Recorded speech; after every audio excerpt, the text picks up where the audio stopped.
All right, everybody, are we ready? We are ready. LWF Moscow, rear entry is here, and we are ready to go. We have primed, we have pondered, we have done everything we can to get this pay-per-view off the ground, into the air, and soaring high. LWF Moscow is now on your YouTube screen, or your Twitch screen, or your television screen, or maybe your phone screen. Whatever screen you want, YouTube, it is here, and we are going down to our first match.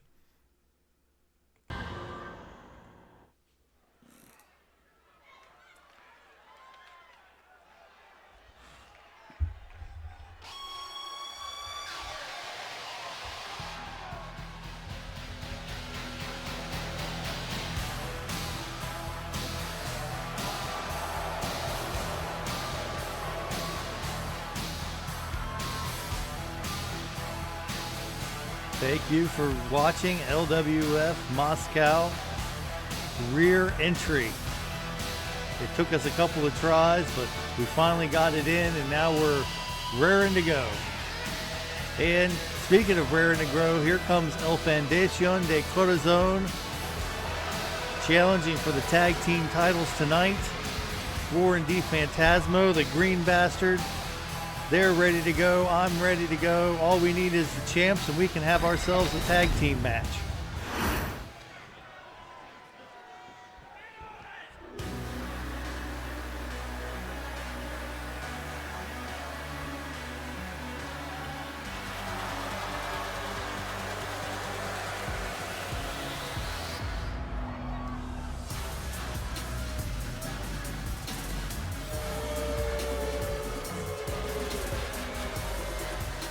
I'm gonna figure out how to fix these belts. I think what I gotta do is I gotta take them away from being used and then reintroduce them. Kind of like you have to do to get the belts to work in play mode. But I don't know, let's see. But here they are, your tag team champions, Dax Hardwood, Cash Wheeler.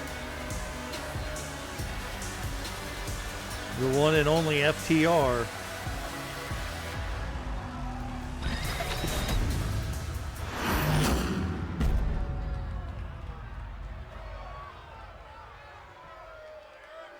There they are, folks. Oh, there it is.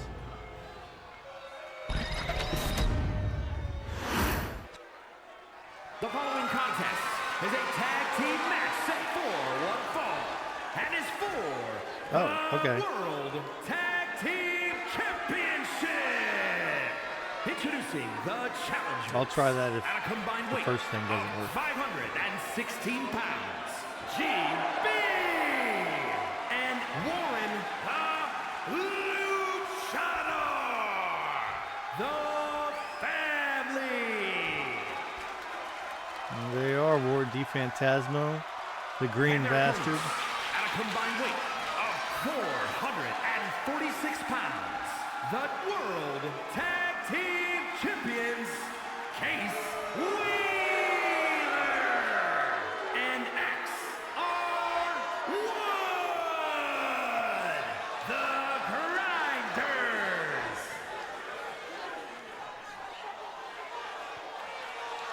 Yeah, I don't either. Last year's was really well put together too, so it doesn't make any sense. I guess they spent too much time on the crowds and other little things and didn't spend enough time on the actual nuts and bolts of the game. Maybe, I don't know. But here we are. We got the Green Bastard. We've got Cash Wheeler ready to start this thing off. And we are a go. And there's a big crossbody right out of the gate from Cash Wheeler. This is going to be a long pay-per-view, so strap in, folks. This one's going to be a minute. I have a feeling. I got the feeling. So excuse me if I'm not as super energetic at the moment as I normally am. Big back body drop by the challengers. Remember, it's a marathon, not a sprint, ladies and gentlemen. And right now we've got Warren D. Phantasmo looking for a slingshot crossbody right to Cash Wheeler. And Wheeler's in a lot of trouble right now. This will be Fundación de Corazon's first opportunity, or this is their first or second opportunity at the Tag Team Championships this season. It's their first official season as a tag team competition. They have tagged periodically in the past, but have never been a full-time tag team like they are now. Warren D. Phantasmo, there's a crossbody, running crossbody from Warren D. Phantasmo to Dax Hardwood. Dax Hardwood with a nice crucifix going for the pin. Is he going to get? No, not even a 2 count as he kicks out. And there's another crossbody through the a tope through the ropes. And Warren D. Phantasmo creates separation. Warren throws Dax back in. Hardwood to his feet, but eats a right hand from Warren D. Phantasmo.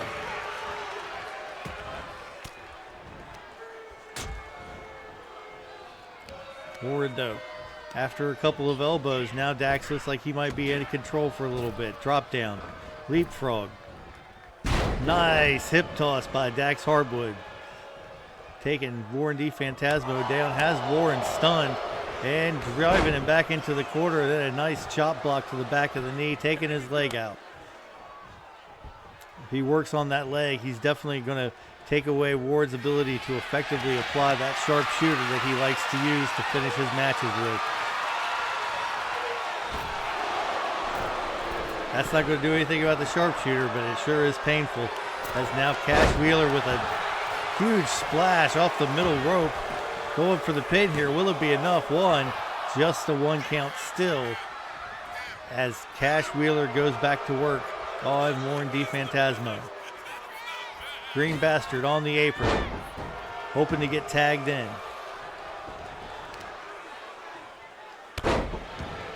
Right now, Cash Wheeler, Dax Hardwood have Warren D. Phantasmo in a precarious position, and they look to keep it that way.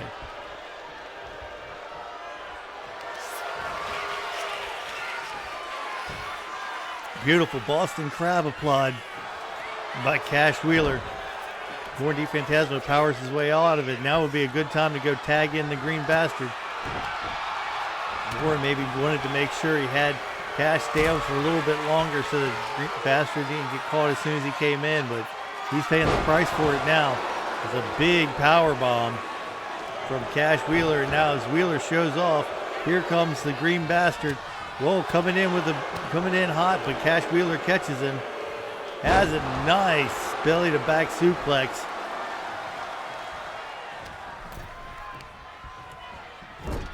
And now thrown into the corner is the Green Bastard.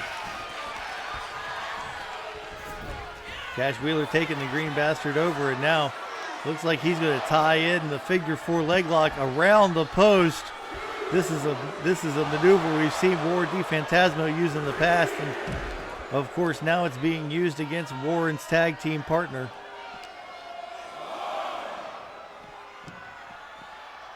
Trying to wear down the powerhouse of Fundación del Corazon. Here comes Cash Wheeler off the top rope, goes for the big crossbody but misses, and now Green Bastard looks to take advantage. One, almost a 2 count, still early in this contest. STO takes him down, and there's a tag. Warren's coming in, and Cash Wheeler looks like he's picking up right where he left off with Warren D. Phantasmo. As now Dax Hardwood comes in. Warren having a hard time getting to his feet. Charles Robinson running around trying to get in position for that pin attempt. Still just a 1 count.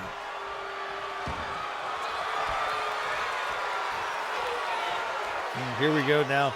Dax's version of the cable clutch, wrenching away at the back. And now Warren D. Phantasmo looks like he got out of it, and he's looking for something now. Big knee right to the midsection. Stomping away. And now Warren D. Phantasmo with his own version of the camel clutch, but Dax Hardwood gets out of it. A big punch from Dax Hardwood, and now, a backbreaker.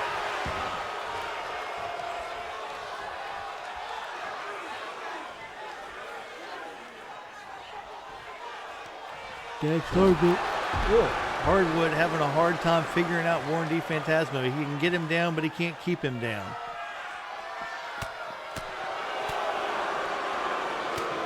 Series of right hands crippling Warren's ability to get away from Dax here on the outside of the ring. Now a knee breaker. And yet another, no. Warren D. Phantasmo counters, kicks Hardwood off. Now Hardwood in a precarious position. Can Warren get enough damage done to beat the count? Count of 8. 9. Even if Warren gets in, they won't win the tag championships. 10. It's a double count out, ladies and gentlemen. We have a double. Wait, hold on. I'm being told we're going right back to the match. It will not end in a double count out. There will be a victor.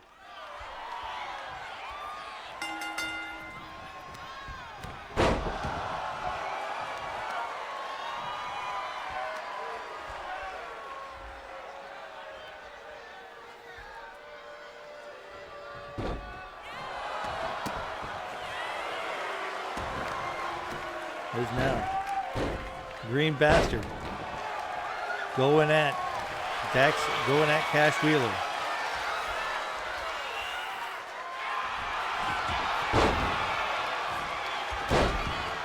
Wheeler sweeping the leg.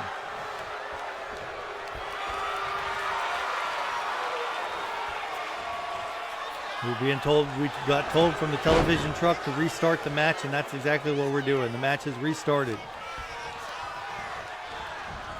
Foundation Del Corazon versus FTR for the LWF Tag Team Championships. Green Bastard now in control of Cash Wheeler. The last attempt at this match ended in a double countout. If this one ends in a double countout as well, there will be no restart. This is the final attempt at having this match. As Green Bastard goes for the pin, Dax Hardwood breaks it up. Cash Wheeler back to his feet. Green Bastard sending Cash Wheeler into the ropes. Big knee to Cash Wheeler, and now tagging in is Warren D. Phantasmo.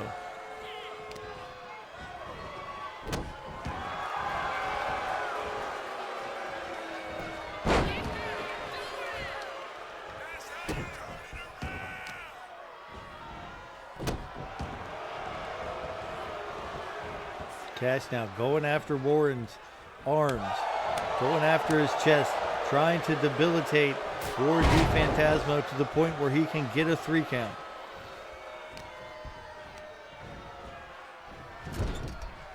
Warren driven hard into the turnbuckle. Like we're going to get a little double team here from FTR, a la the Andersons, as Dax Hardwood, aka FTR Bald, comes off of the middle rope with a double axe handle right to the arm. And now Warren D. Phantasmo catches a boot.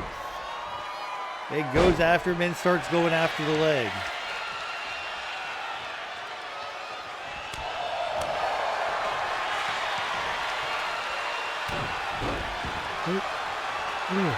I've seen one, I don't know if we'll see another, but there are Green Bastard signs in the audience. Green Bastard has a couple of new signs that have just showed up on the radar, so to speak. Oh, nice elbow by Green Bastard to reverse the suplex.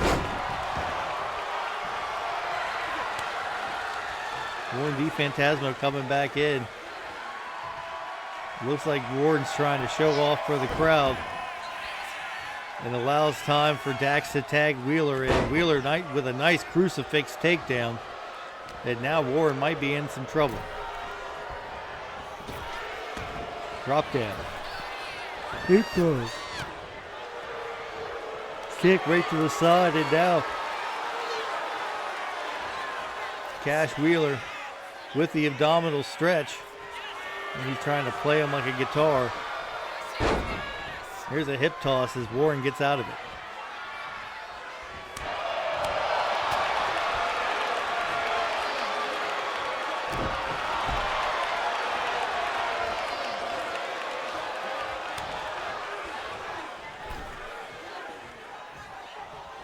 Green Bastard back in, working over Cash Wheeler. Gets a running head of steam, but Cat runs into a boot from Wheeler, and now a running cross body from Wheeler. Takes Green Bastard down, swings the momentum in Cash's favor, you would think, but no. Green Bastard a little tougher than that. Gonna have to take a little bit more to take the bastard down, so to speak.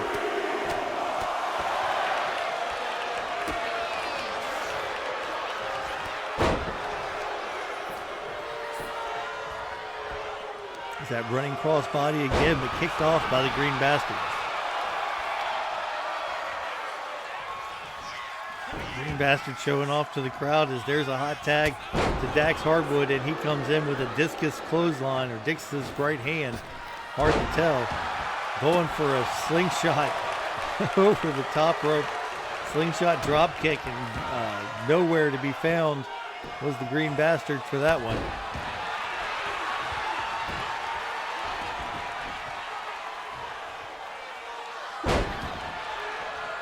Elbow right to the throat of Dax Hardwood.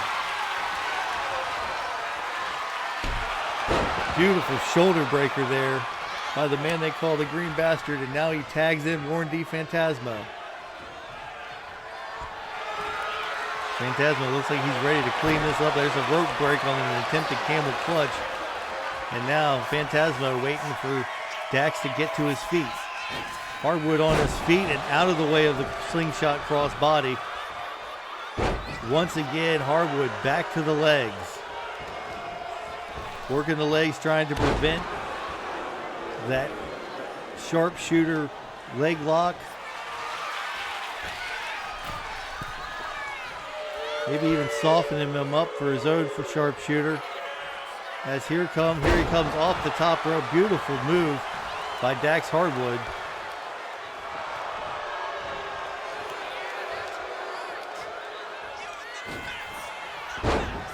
And there, Hardwood with his own slingshot crossbody.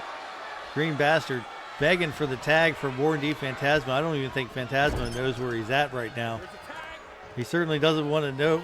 If he knows where he's at, he certainly doesn't want to be there, as he is in his opponent's corner on their side of the ring. They have cut this ring in half and have not allowed Warren to get anywhere near his partner.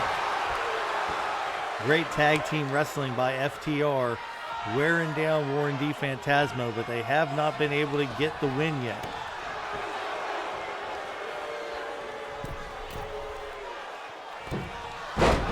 Big crossbody by Dax Hardwood, rolling him over, and this could be it. No, Green Bastard into the ring and makes the save for his tag team partner. This match will continue. There we go. The shot said he might be setting him up for his own, and here it is, the sharpshooter. I did not anticipate Warren D. Phantasmo tapping out to this. There he goes as he reverses it and escapes. Warren D. Phantasmo sitting Hardwood into the corner. Tags in the Green Bastard. Looks like we're going to get a modified Vegematic here with an elbow to elbow backbreaker combo by El Fundación, but tags Hardwood back on his feet and back on offense.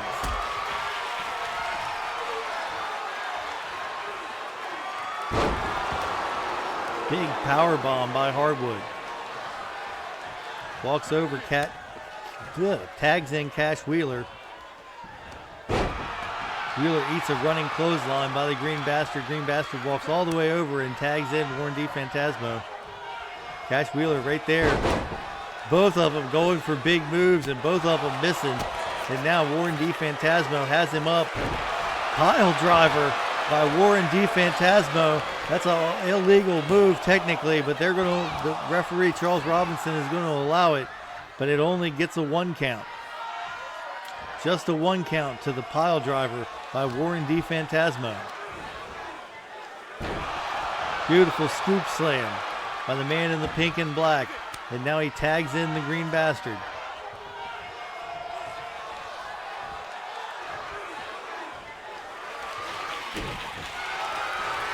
Kick to the midsection. And another pile driver. We've had 2 pile drivers, both moves illegal in the LWF. Warren DeFantasmo flying across the ring to save the Green Bastard. Too bad he didn't save him before that pile drivers. I think the Green Bastard might be done in. That could have been a win for FTR if Warren hadn't saved him.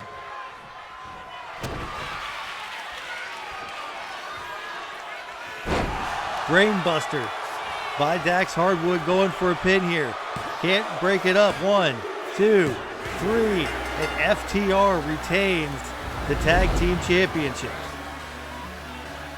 Here are your winners and still World Tag Team Champions, Case Wheeler and XR1,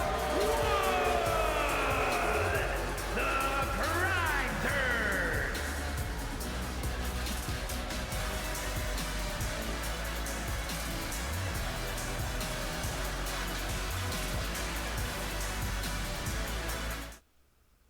There you have it, ladies and gentlemen. FTR successfully completes their bid to retain, or successfully retains, as it were. Hold on. No, I'm glad I caught this.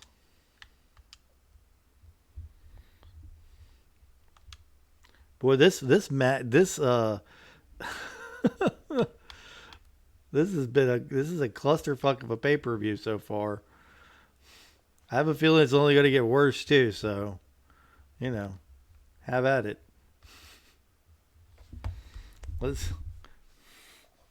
Our next match is coming up.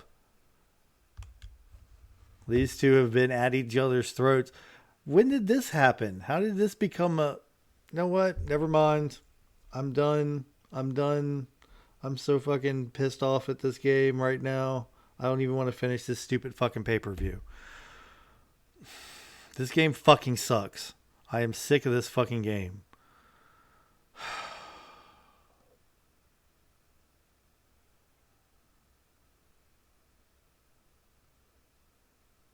There's no reason for this to be a fucking no holds barred match. I'll even put the fucking thing up here. I don't give a flying fuck. There you go.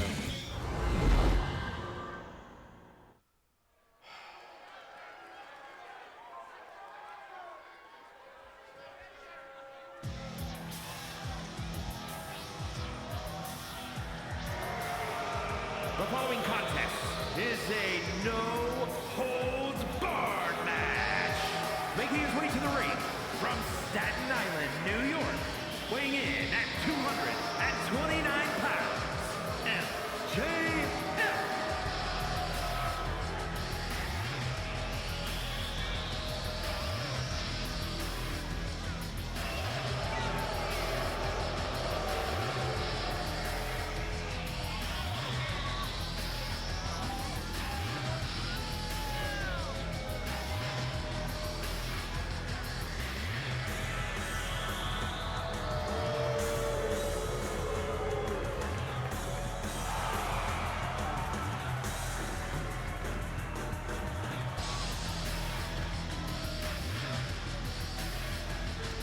All right, so we have MJF. He's here.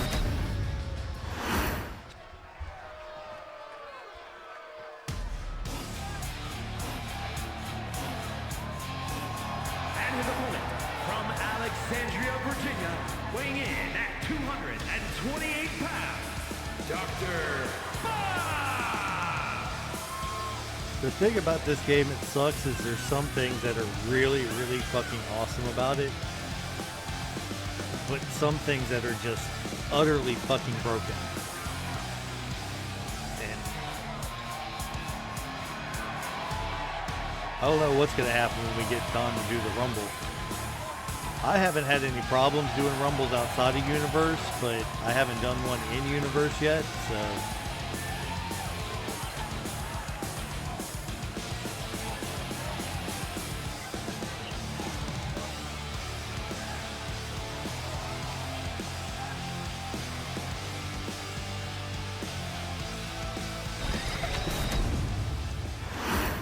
All right, here we go. MJF, Dr. Bob. Two men wanting to make it back to the top. They want to make it to the top of this division, of this World Championship division, in a apparent no-holds-barred match. I wish it wasn't a no-holds-barred match. That kind of completely, it kind of, well, you'll see. Nice neck breaker by Dr. Bob.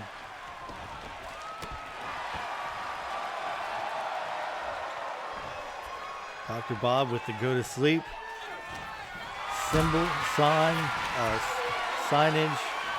little gloating there by Dr. Bob as he has MJF down, and now they get MJF. Oh, MJF in a modified snake eyes, and now Dr. Bob just choking MJF in the corner with his knee. The shin to the throat for MJF. Coming off the top rope with a big knee off the top rope was Dr. Bob, and now a elbow. And Dr. Bob says that MJF is about ready for the go to sleep, and I wouldn't put it past Dr. Bob to end this right now. Nice power slam by Dr. Bob as he wants MJF to get up. Got something in mind from the apron. Springboard clothesline by Dr. Bob takes MJF down, back down. MJF has not had any offense so far in this match.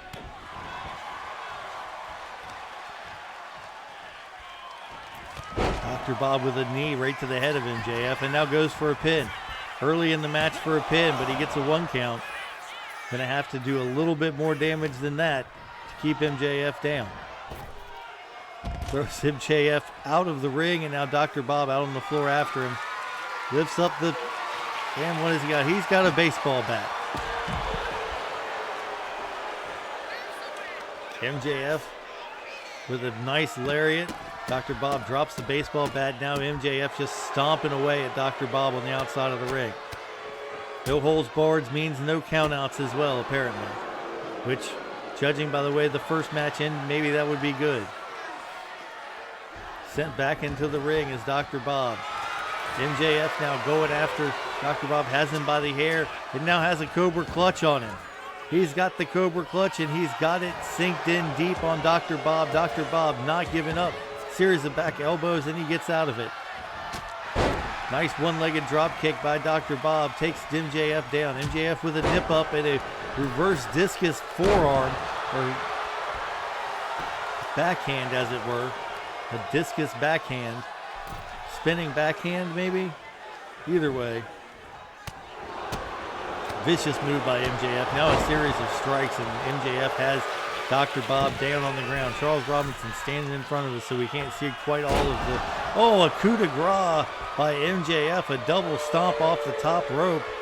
And Dr. Bob is in a really bad position here as MJF has taken all the momentum that Dr. Bob had, reversed it, and made up for it, for his own. As they now exchange strikes in the middle of the ring. MJF countering the strikes of Dr. Bob. Big knife edge chop by Dr. Bob. Now Dr. Bob says, come on, bring it. Bring it, MJF. And now just the hockey fight's broken out as they just punching each other directly in the face. No telling who won that exchange. As MJF now gets... MJF had control, but Dr. Bob creates separation with a series of elbows. Dr. Bob sending MJF into the ropes. MJF out the back door of a scoop slam attempt. And a running STO by MJF as Dr. Bob rolls out of the ring.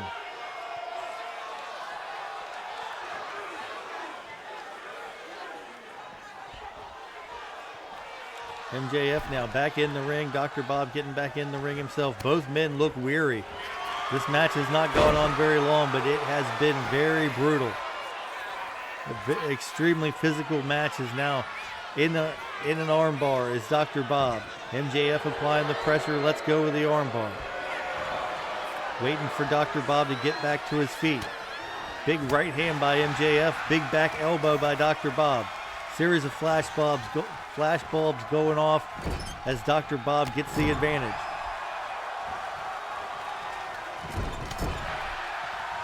Dr. Bob with a strike right to the back of the... Oh, and now MJF shoulder first into the post. Dr. Bob getting up ahead of steam. And a big knee right to the side of the face of MJF. Dr. Bob now going back outside the ring. What's he doing here? Wasting time is what it looks like. No, he picks up the baseball bat. Dr. Bob with the baseball bat. So far, the only weapon used in this match with a baseball bat to the small of the back. Is that going to be enough to put MJF away? No, not quite. 2 7/8. That was close. That was as close as it gets without being a 3 count. Dr. Bob has just a little bit more work to do on MJF, and he could probably get him down, but MJF ready to fight back, fighting out of the corner. Oh, fisherman driver?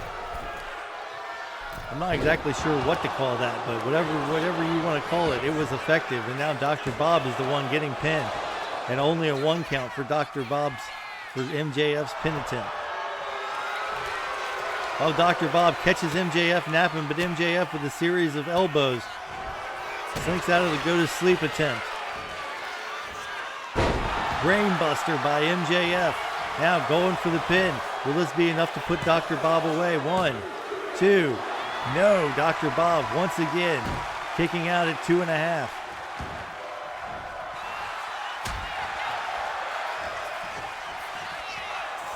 Dr. Bob has MJF where he wants him, puts him up against the ropes.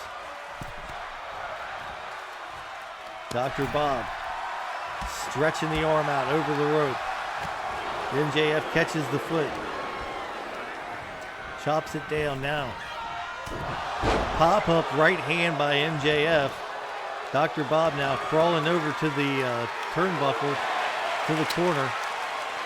MJF picks up a hockey stick, throws it back down on the ground. I don't know what MJF's plan is, but I don't think he wanted to win that way. I don't think either of these guys looked like they were looking for a no-holds-barred fight and when they got in one.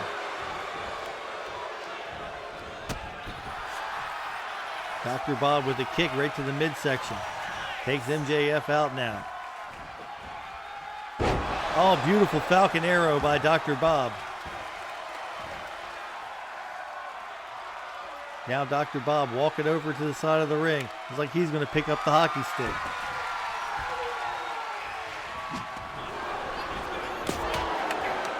Dr. Bob going for the hockey stick. MJF gets it out of Dr. Bob's hands. Nice sit-down powerbomb by MJF.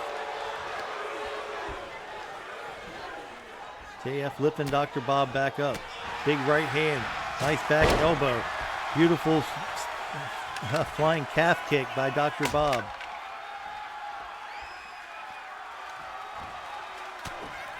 So now there's an elbow as MJF fights his way out of the corner.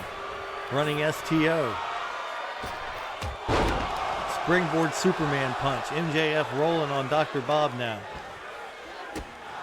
He's going to have to get that crossroads, and it looks like he's eyeing it right now. MJF looking for the crossroads on Dr. Bob. No, has him up looking for a brainbuster. Instead, going for the pin off the brainbuster. 1, 2, 3, and MJF gets the victory over Dr. Bob. Here is your winner, MJF.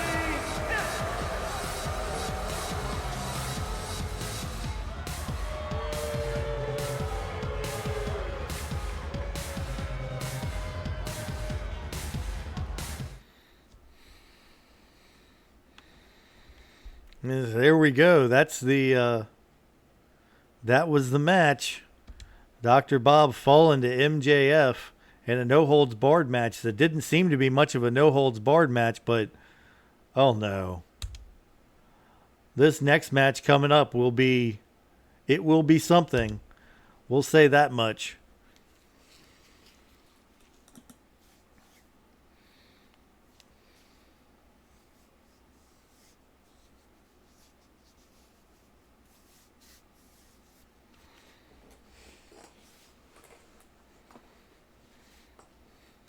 Now we have another match. This was a match specifically requested by the Russian promoter of this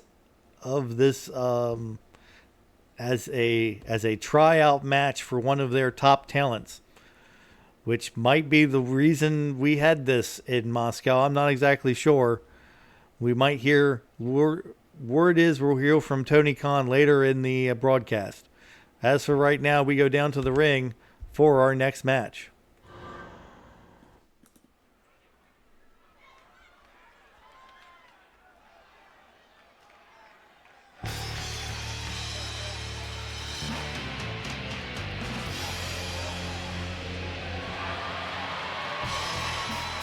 The following contest is an Extreme Rules match. Making his way to the ring from New York, weighing in at 180 pounds, Cassidy. That's right, Orange Cassidy making his way into the ring. I don't know why he stepped over the top rope like that. That's stupid.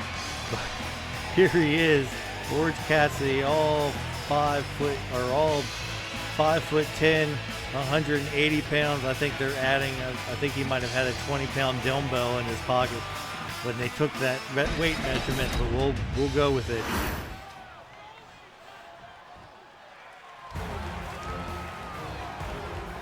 And his opponent, the top performer in the Russian promotion. From Moscow, Russia, weighing in at 298 pounds,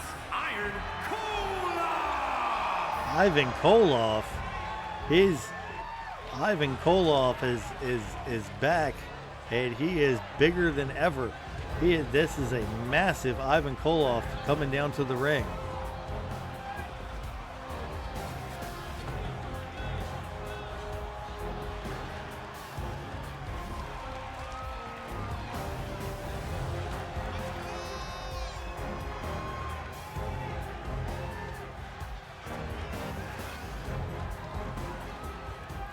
Ivan Koloff. If you know anything about Ivan Koloff, the Russian Bear, of course, has since passed away, is no longer with us, but can be with us in video game sprite form.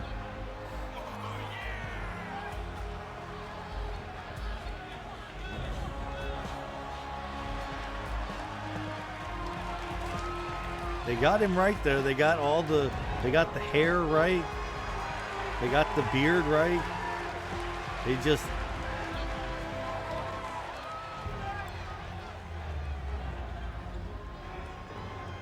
I mean, this is close to what he looked like when he was very young.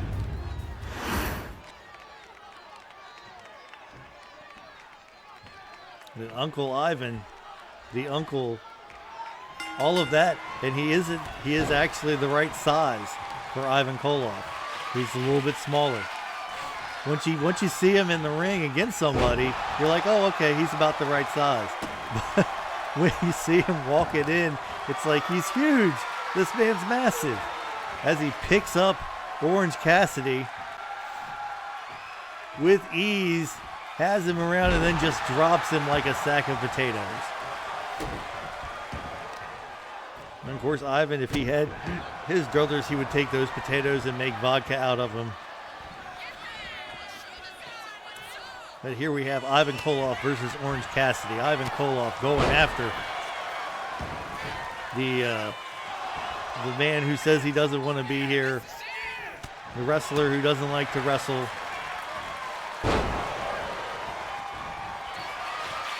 And Ivan Koloff going up to the top rope. What's he got planned here? Big splash by Ivan Koloff to Orange Cassidy. And now, Orange Cassidy worse for wear as Ivan Koloff rests in the corner for a minute. Orange Cassidy to his feet but does not know where he's at. Nice neck breaker by Koloff. as Uncle Ivan now goes down to the goes down and looks under the apron. Ivan Koloff pulling out a sledgehammer. Figure he would have a hammer because he's been known to use a Russian sickle from time to time in a match.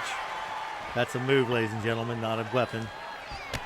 With the sledgehammer is Ivan Koloff to Orange Cassidy. Orange Cassidy getting a schooling in professional wrestling here by one of the greatest to ever do it, the man who beat Bruno Sammartino to end his record reign. And now going for a Cobra Clutch. He has him in it. Is Orange Cassidy going to tap out? He does not tap out, but Ivan lets it go. Ivan now looking for something big. Oh, has him in a bear hug, but Orange Cassidy too fresh. Now Orange Cassidy clotheslines Ivan Koloff over the top rope. I can't believe I just said that. Orange Cassidy now taking it to Ivan Koloff, the top person in the Russian promotion that has us here and has Tony Khan in an undisclosed location that we don't know where he's at. We have not seen Tony Khan. We have only heard from him in days. But we are assured that he is fine, that he is safe. Orange Cassidy now going underneath the rope and pulls out a kendo stick. Fortunately drops the kendo stick thanks to Ivan Koloff. And now Ivan Koloff going for the pin. 1, 2, and Orange Cassidy kicks out.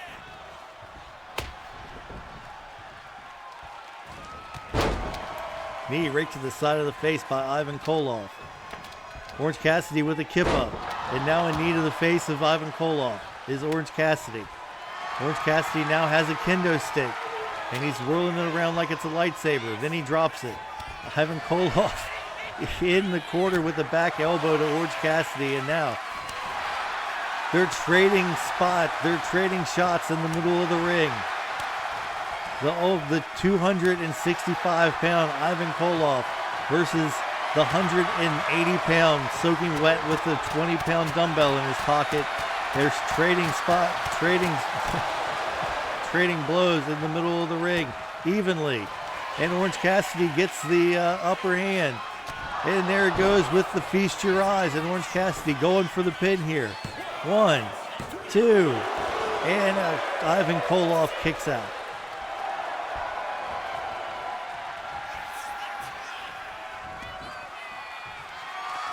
Orange Cassidy now looking under, and now he pulls out a table because that's what this match needs, is a table.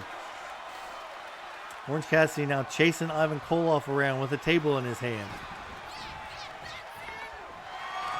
Ivan Koloff has a sledgehammer coming out of the ring with the sledgehammer. It's Ivan Koloff, and he beats Orange Cassidy with the sledgehammer to make him drop the table. And now Orange Cassidy overpowers Ivan Koloff for the sledgehammer. This makes no sense, ladies and gentlemen. Going for the Superman punch was Orange Cassidy, but cannot get it. Now Ivan Koloff, I'm not even sure what kind of slam you would call that, but it was a slam. And now Ivan Koloff has a kendo stick. And he beats Orange Cassidy with the kendo stick and then throws it away. Ivan Koloff back into the ring. Orange Cassidy back to his fixation with the table. Throws the table in the ring. Now here's a bear hug from Ivan Koloff. And Orange Cassidy submits. So, after all of that, Ivan Koloff wins with the submission of Orange Cassidy.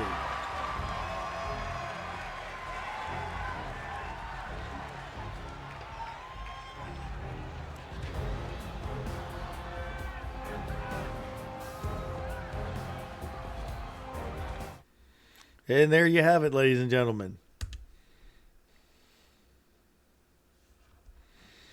Now we're going to get into, now we should get into the last of our matches, or the rundown of our matches that are for titles. I guess. I don't know how to put it. The main events. This next match for the IW3G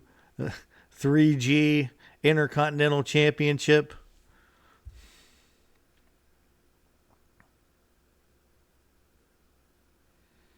As soon as it loads up, we'll get down to the ring and into the action. Hope everybody's having a good time. Sorry about earlier. It's just sometimes this game really eats at my nerves.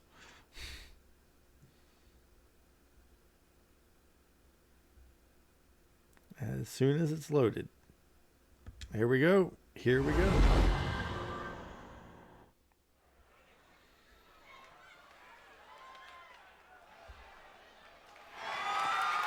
The following is scheduled for one fall and is for the Intercontinental Championship.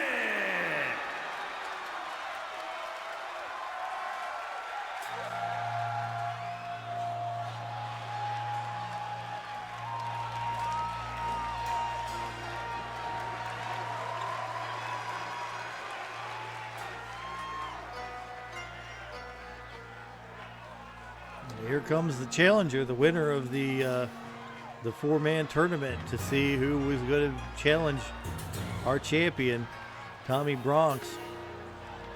And here he is, Takeshita. Kanuchka Takeshita, I think. I can't pronounce his first name. I don't know. Takeshita, that's all I know. Taka. Oh, good old Taka. Good old Take. And here he is in all his glory, in his wrestling gear this time. When we fought Spuddy, he was in, I guess, his casual dress clothes.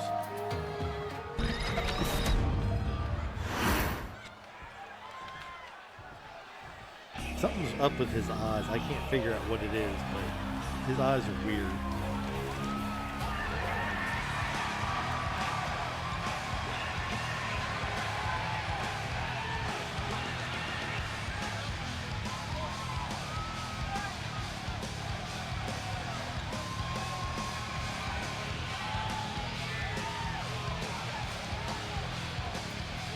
And here comes Tommy Bronx. Facing a man with a lot of momentum behind him, Tommy. We haven't seen Tommy in a little while. He's been off on vacation for a couple of weeks. He's coming back to a really tough match. Because he's going to have to take on somebody who's beaten two of the best competitors in this division.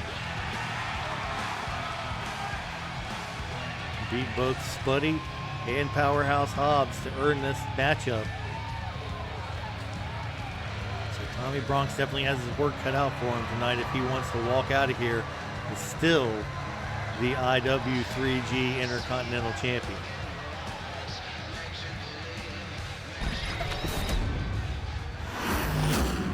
Good looking title though.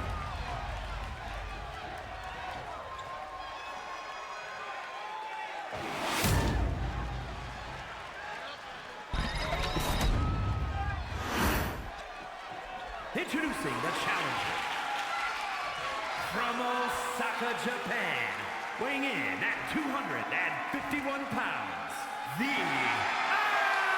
Alpha!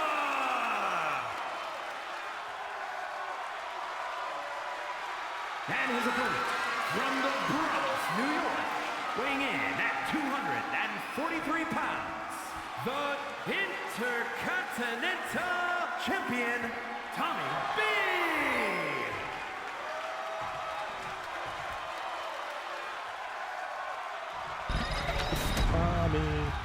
Tommy B.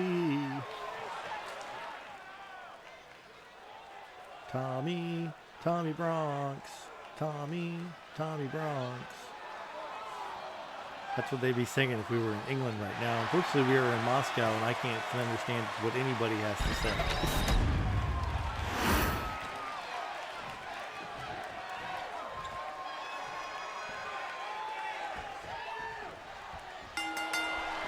And here we go. And now we have Tommy Bronx versus Takeshita. And Takeshita coming out hot in this match. Going right after Tommy Bronx. Deadlift, German suplex by Takeshita and Tommy Bronx. Man, that'll knock the wind right out of you.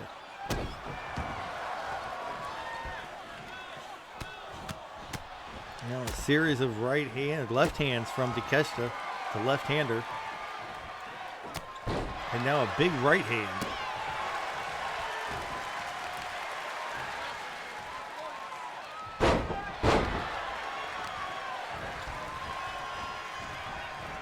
Takeshita moving with purpose, going right after whatever body part of Tommy Bronx he can get a hold of. Another German suplex from Takeshita to Tommy Bronx, and Tommy Bronx wisely rolls outside, but Takeshita looks like he's got something planned for him. As soon as he gets up, big cross body from the top rope down to the floor goes Takeshita, and Tommy Bronx, of course, getting hit with the cross body goes with him. Now Takeshita back into the ring. Tommy Bronx definitely getting his bell rung here early in this match. Nice backbreaker by Takeshita. Tommy Bronx could be playing possum, could be waiting for that opening. We've seen it before, there it is. Tommy Bronx is not one to be easily fooled or manipulated. He knows exactly what he's doing inside that ring. But so does Takeshita for that matter. Both of these men ready, willing, able to give it all for the Intercontinental Championship. Takeshita now with a reverse snapmare to Tommy Bronx. Tommy Bronx sweeping the leg once again. Now taking Takeshita, going right after the shoulder. And just a blatant chokehold right in front of the referee, with the referee allowing it for the sake of a title match. There's a stomp on the lower part of the abdomen of Takeshita as Tommy Bronx now taken back over and stomping away at the hands. Trying to break the hand of Takeshita. Tommy Bronx not even trying to mask what he wants to do here. He wants to take Takeshita completely apart. He wants to take him out of the division. Tommy Bronx climbing up to the top rope. Big elbow to Takeshita. Takeshita in a really bad shape here, as Tommy Bronx has had an uninterrupted assault on the Japanese superstar. And there's a big boot right to the face, and it looks like both men have gotten busted open in this highly anticipated, very physical matchup. Tommy Bronx signs in the crowd. Love to see those. And now Bronx choking Takeshita. Just a blatant chokehold in the corner. Nothing fancy about this, but it is still effective. And he had to the count of 5. Broke it up before the referee, Charles Robinson, could even get involved. Big spine buster by Tommy Bronx, and now he's going for the pin. Will this be enough to put Takeshita away? 1, 2, and just after the 2 count. Takeshita lifts his hand, so barely a 2 count for Tommy Bronx. But now, the stomp by Tommy Bronx, and he's going for the pin here. Will this be enough? Will this put Takeshita away? No. Takeshita kicks out at 2.5. Tommy Bronx is going to have to do more than that.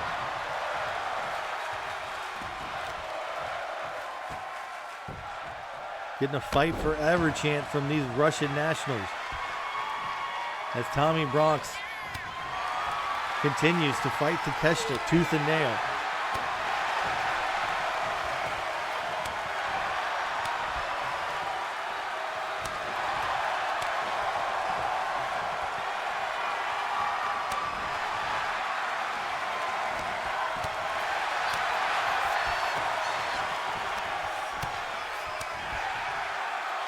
Tommy Bronx with a series of strikes and now an STO, taking Takeshita down. Tommy Bronx has Takeshita where he wants him. There's the stunner. That's got to be the end of the match right there. 1, 2. Oh no, Takeshita kicks out. Tommy Bronx can't believe it. I can't believe it. The fans can't believe it. The LWF Universe holding up their USA signs, cheering on Tommy Bronx to keep the IW3G Intercontinental Championship in possession of a man from the United States, not wanting it to go to the Japanese. But Takeshita out of the ring, back inside the ring after dodging the, has a handful of tights, but Tommy Bronx still manages to kick out. Tommy Bronx, counter after counter. Takeshita trying to make a comeback. There's that big spine buster again by Tommy Bronx, and now looking for the pin this time. 1, 2, 3, and Tommy Bronx is still your forever Intercontinental Champion. Here is your winner, and still Intercontinental Champion, Tommy B.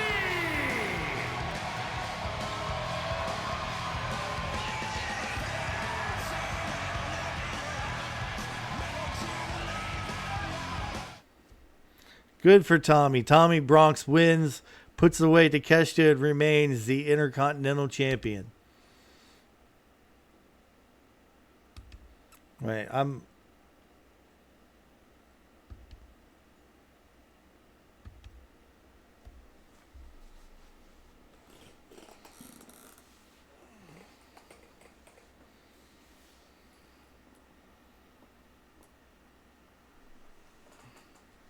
I hear, okay, well, the truck is telling me that we're going to go, that we've got something, there's something going on there. I hear a ruckus, and we're trying to get a camera crew back there. I hear that there's something going on in the backstage area. It appears to be an argument at this point, but I can't tell exactly what's going on. We're trying to get a camera crew back there. As soon as we do, we will go live to the backstage area and get a camera crew.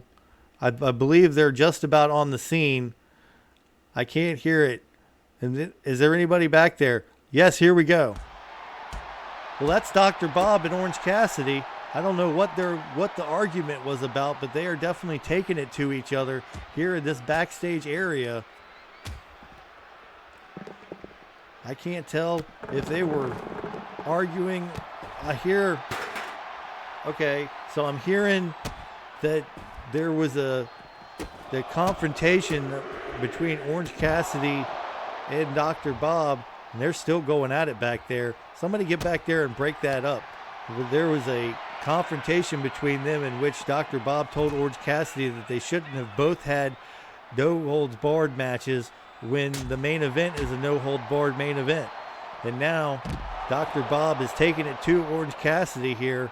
I think we got the very gist of this. We need to get some people back there to break that up.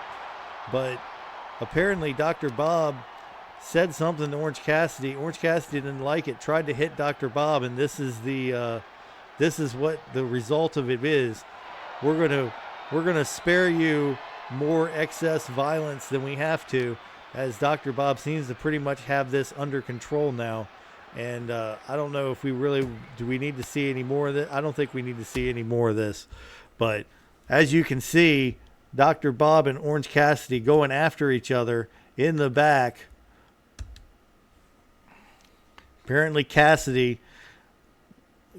Dr. Bob having issues with both Orange Cassidy and him having no holds barred matches when the main event for the title is also a no holds barred match.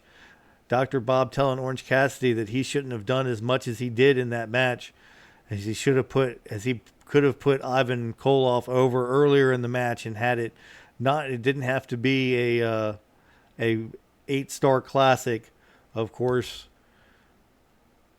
You know how those things go. Orange Cassidy, a very opinionated wrestler and also a very close friend of Bobby Kahn's.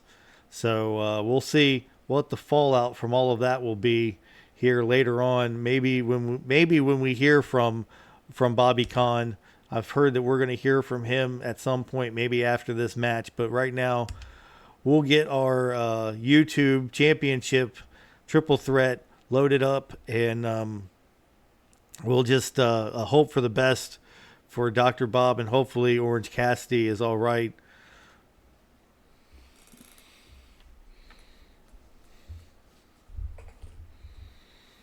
You know, Ivan Koloff that match was a favor to the promoters. Orange Cassidy was there to put Ivan Koloff over. Sorry about me pulling the curtain back, but Orange Cassidy was there to make Ivan Koloff look like a monster, and proceeded to have a 50-50 even match with Ivan Koloff, in which he used several weapons, and that was not what the assignment was. But who am I to say anything? I'm just a lowly commentary guy. Let's go down to the ring for our YouTube triple threat.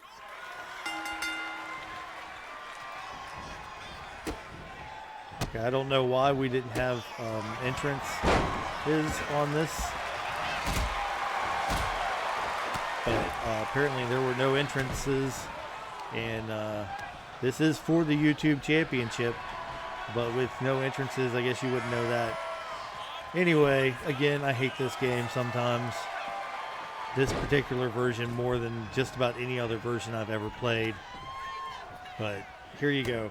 Here's the triple threat, elimination triple threat.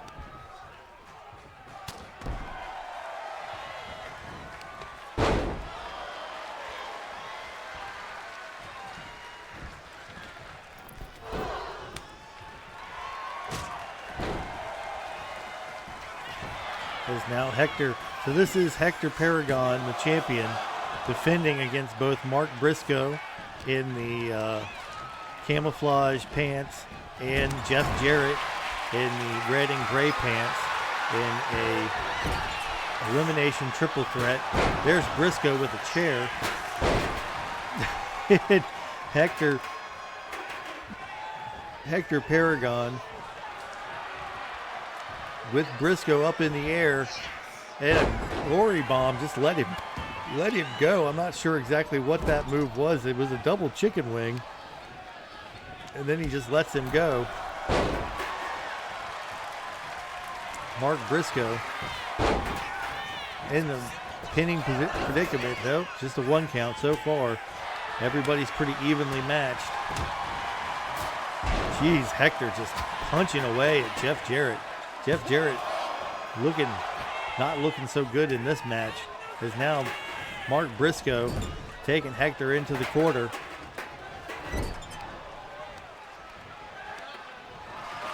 Jeff Jarrett grabbing the chair.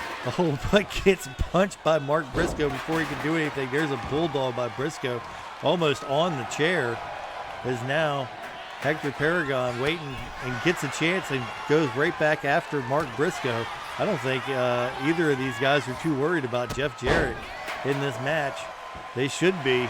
He could end up walking away with the victory here. There's a modified camel clutch by Mark Briscoe, or by Jeff Jarrett, excuse me. Mark Briscoe has a table and he's throwing it into the ring. Guess you could say that this match as well takes away from the championship match, but given that this is an elimination match and a triple threat, I think there's a little bit of more leeway than a one-on-one match with no rules. I don't know. What do you got to do to win a match? Who knows? There he has him up in the double chicken wing position again and just lets him go. Free fall down to the ground from probably about 7 foot. His head was at 7 foot something. Big back body drop by Jeff Jarrett to Mark Briscoe. And now Hector Paragon working over Jeff Jarrett with a DDT right onto the edge of the table there. Now Hector with the chair wearing out Jeff Jarrett. And now going for the pin. Will this be enough to put Jarrett away? No, it is not. Now Mark Briscoe going after Hector Paragon. Sends him into the ropes. Nice knee right to the head of Paragon. I'm positive. Just a 1 count. I'm not sure what Jeff Jarrett's doing with the table, but now he's under the table. And now getting pinned by Mark Briscoe. No, just a 1 count there.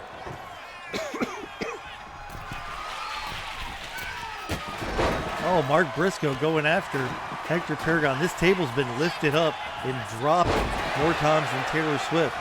It's 1, 2, and just a 2 count for Mark Briscoe as he tries for the pin on Jeff Jarrett and now is entangled with Hector Paragon. Paragon looks like he's ready to go after Jarrett, or maybe he's going to go after Briscoe, or maybe he'll go after both of them. Paragon, again, 6'10", 316 pounds. He is a monster in the LWF. And Mark Briscoe lifting him up, pile driver, double underhook pile driver by Mark Briscoe. 1, 2, and no. Paragon kicks out. Jeff Jarrett lifting the table up again and then dropping it again. Oh, almost gets hit by a chair being thrown by Mark Briscoe. And now going for the pin. 1, 2. No, still not enough to put Jeff Jarrett away. Jeff Jarrett climbing out onto the apron as Mark Briscoe and Hector Paragon go at it. Well, Hector Paragon continues to beat up on Mark Briscoe.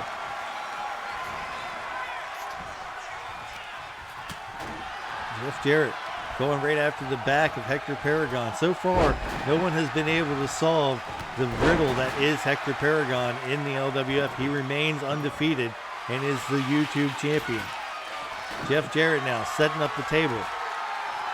What's he going to do? He's got Hector Paragon. Is he going to try and put Hector Paragon through a table?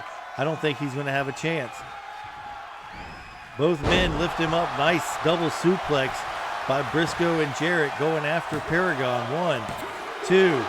No, not enough. Hector Paragon. And there's a basement enziguri by Mark Briscoe. And now he's going after Hector Paragon with a series of knees right to the side of the head. Beautiful move by Mark Briscoe. It's now Jeff Jarrett with a nice suplex. All three men going after each other. This has been one of the more chaotic triple threats I've ever seen. As now Briscoe up against the table and through the table thanks to Jeff Jarrett. Jeff Jarrett now needs to bring him out. Brings him out away from the ropes a little bit. Might be going for a pin here. Yes, going for the pin after going through the table. 1, 2, 3.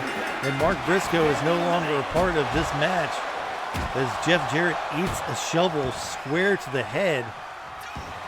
And now Hector Paragon going up to the top rope. What's he got planned here? Oh, big elbow right to the knee, right to the middle of the back, right in between the shoulder blades. Goes Hector Paragon and now has him up. Oh, there it is, the Irish calling from Hector Paragon. Now looking for a big move. Might be looking for that pop-up powerbomb. Oh no. Here it is. The Razor's Edge from Hector Paragon. Going for the pin. Will that be enough? 1, 2, 3. And Hector Paragon has 2 successful defenses in his belt. That means the next successful defense and he earns an automatic Intercontinental Championship match.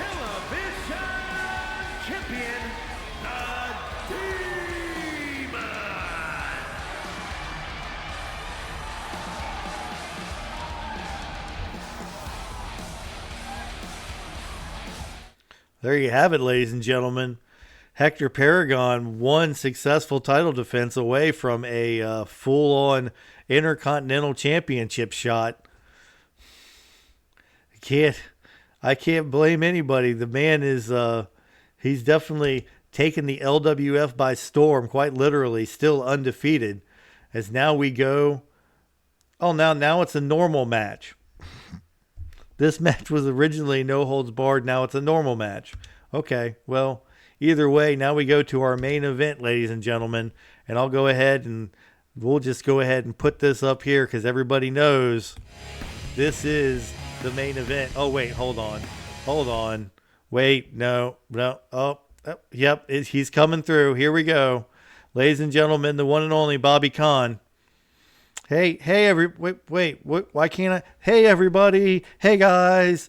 Nice to see you all. Well, I guess it's nice for y'all to see me. I can't see any of you, but you can see me. I've been watching the thing, and I've been watching this pay-per-view. What a great pay-per-view so far, except for one thing. One thing is that awful Dr. Bob. I can't believe that he would do that to Orange Cassidy, one of the nicest guys on the roster. No attitude, just such a nice guy, all over a no DQ match. I thought it was great. I thought both no DQ matches were extremely extreme and just how I like him. And I don't see what his problem is, but he has no business attacking a coworker backstage. So from here on out, Dr. Bob, the man known as Dr. Bob, is suspended from the LWF immediately. Orange Cassidy has been reprimanded, and he will be on a short leave of absence, but he is not in the wrong here. He was simply defending himself against an aggressive and an awful person. I feared for my life just watching it over the closed circuit cameras from my undisclosed location. But just to let you guys know that this has been such a rousing success that the Russians have called me El Idio, which I have no idea what that means. I think it means idol, but I'm not sure. It's Russian, so they keep saying Rashish Idio. So I don't know what that means, but if you guys know, you can certainly let me know. I think it means awesome idol or very smart person. Either way, we're getting a great deal on Ivan Koloff, who's going to come back to the back and be part of the LWF with us, as we have lost one of our own. The man known as Neckbeard has quit under rather suspicious circumstances. I don't know what all that is about because I haven't talked to him in several months, but he has quit and left the LWF. So there you have it. There's our update. We will be headed back to America after this show is over. We will be transported to our plane, and we will be sent out of the country like the dignitaries and wonderful idios we are. Thank you guys very much. Okay, well, I don't know what idio means. I have a feeling it's not what he thinks it is, but we'll get back to you on that later. As for right now, looks like we're ready to head down to the ring and into our next match. Dr. Bob has been suspended indefinitely. I don't know how long that suspension is. Indefinitely seems pretty long. I guess we'll have an update on that in our next episode. And is for the World Championship.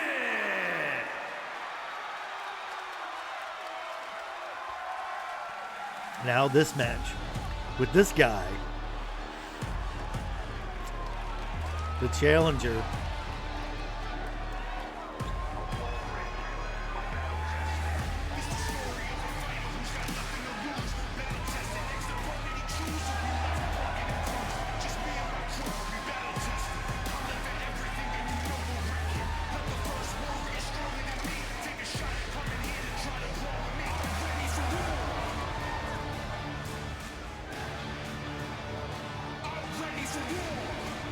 here he comes, ladies and gentlemen, the one and only third gunman, making his way down to the ring, ready to take on the champion, Kenny Omega, for the LWF World Heavyweight Championship.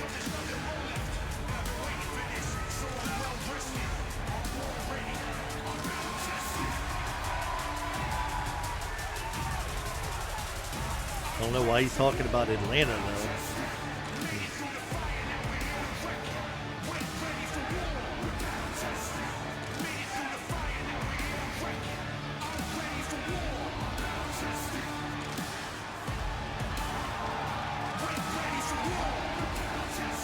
Ready for war, the new slogan of the third gunman.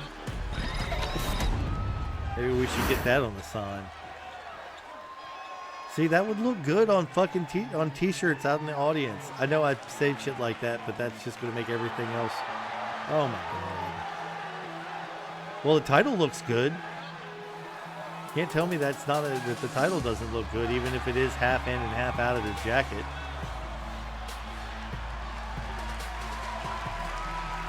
Oh well, but Austin Theory's the A down is Atlanta, A town, and never mind.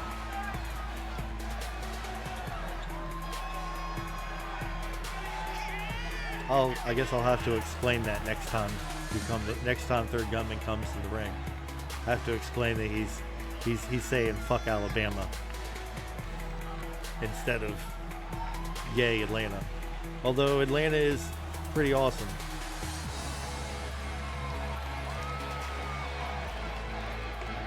The rest of Georgia can be kind of a shithole except for a couple of places, but Atlanta's pretty cool.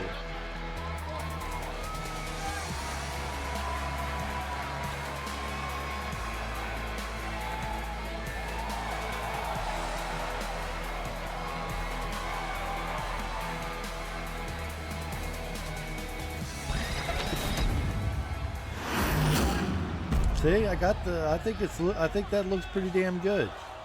I'm pretty damn happy with that championship belt.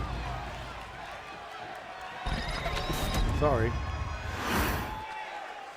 Introducing the challenger from Cleveland, Ohio, weighing in at 171 pounds, the Hooligan!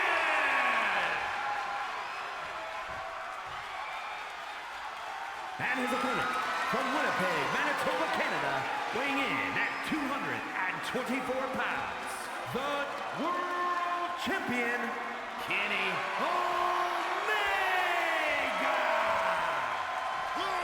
Kenny Omega versus Third Gunman. A main event anywhere in the United States, but today it's a main event in Russia. CC hands the belt off to Charles Robinson. Charles Robinson giving Third Gunman a look at that big, beautiful belt. As he holds it up. Yeah, I know it doesn't look quite like the AEW belt, but I think it looks good. I got to give myself props for something here. And now here's Third Gunman battling on the mat that he designed, that he made. The design was actually borrowed from a movie. If you can tell us what movie the design is borrowed from, you'll get an automatic title shot. How's that? Tell me which movie. This is for the YouTubers.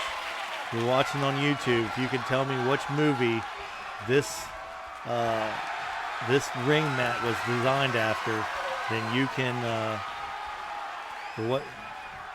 then you get a automatic shot at whatever singles title or tag team titles you choose. Now here we go. Third Gunman saying earlier today that he's bringing the LWF Championship back home to LWF Original. Kenny Omega would have something else to say about that. Kenny Omega has him now down on the ground in the side headlock. Wrenching away at it. Third Gunman looking for a way to get out of it. Third Gunman now over on his... Oh, Third Gunman rolled over onto his belly, and that was the last thing he could have done, because then he ate a knee and now another knee straight to the cranium. And now a third knee from Kenny Omega. Kenny Omega getting knee happy here on Third Gunman. Over the top rope goes Gunman. Big right hand and another one by Kenny Omega. Now Gunman fighting his way back in.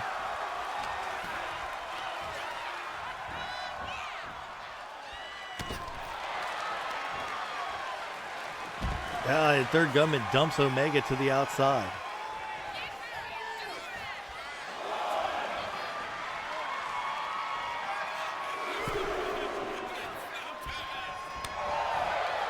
Knife edge shot there by Third Gunman.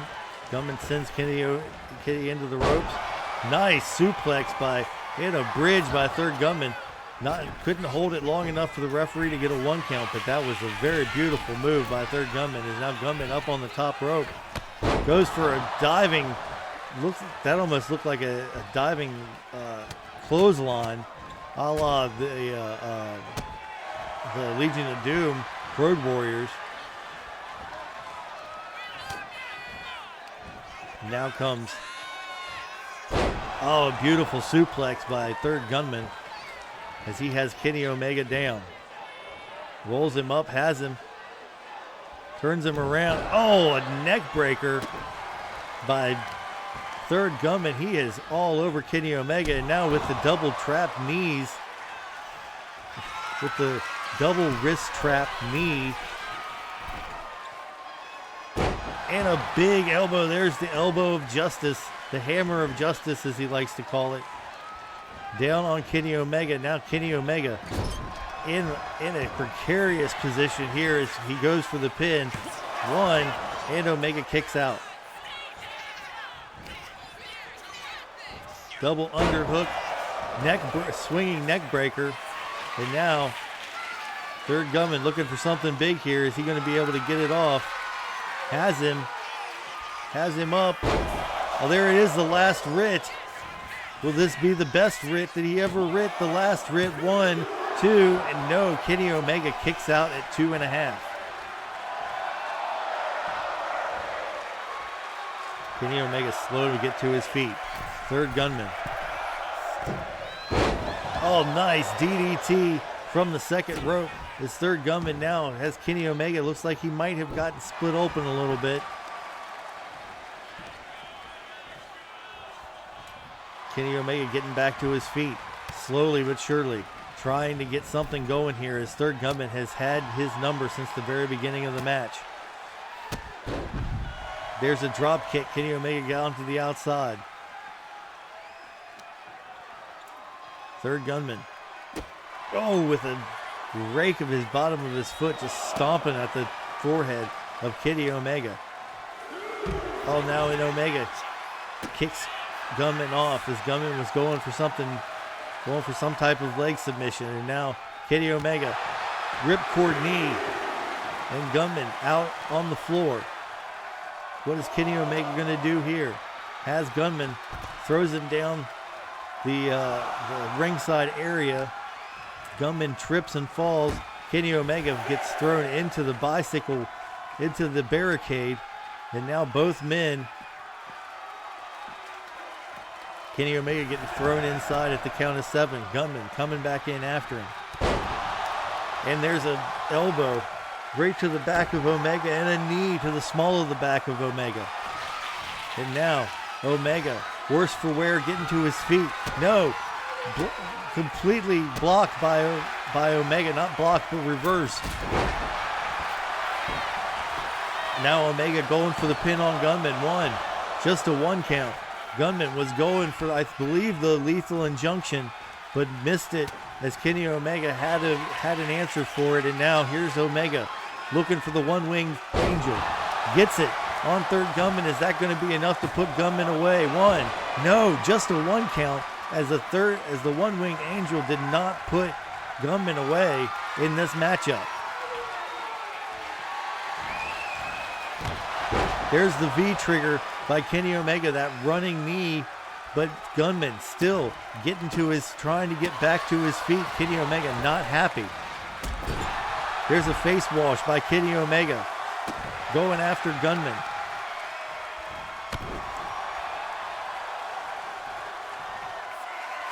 Gunman now having a hard time getting to his feet. Omega going for the running V trigger again, but completely misses it. There's a basement drop kick by third gunman. Third gunman trying to get Kenny Omega to get up. He's got something big planned, you can tell. Here he has double underhook neck breaker. Going for the pin on the double underhook. Going for the pin off the neck breaker. 2, 3, and there you have it. Third gunman has defeated Kenny Omega. Third gunman is your new LWF World Heavyweight Champion. Here is your winner and new World Champion, the Hooligan.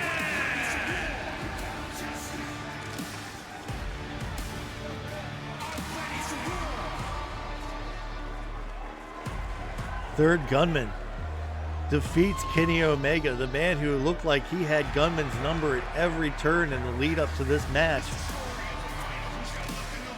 Third Gunman has Kenny Omega's number when it counts, when the belt is on the line. And that's all she wrote, because that's all she writ, because that's the last writ that she ever wrote. And there you have it, ladies and gentlemen. That's it for tonight. Thank you guys so much for watching. I'm sorry that there were some ups and downs in this pay-per-view. I hope we get the Dr. Bob's thing straightened out. Maybe Commissioner Zevon will have something to say about it, as he is still a part owner. Who knows? But until then, in the words of our good friend Arn Anderson, remember, fat looks better tan, and it's been y'all's pleasure. All right then. So long.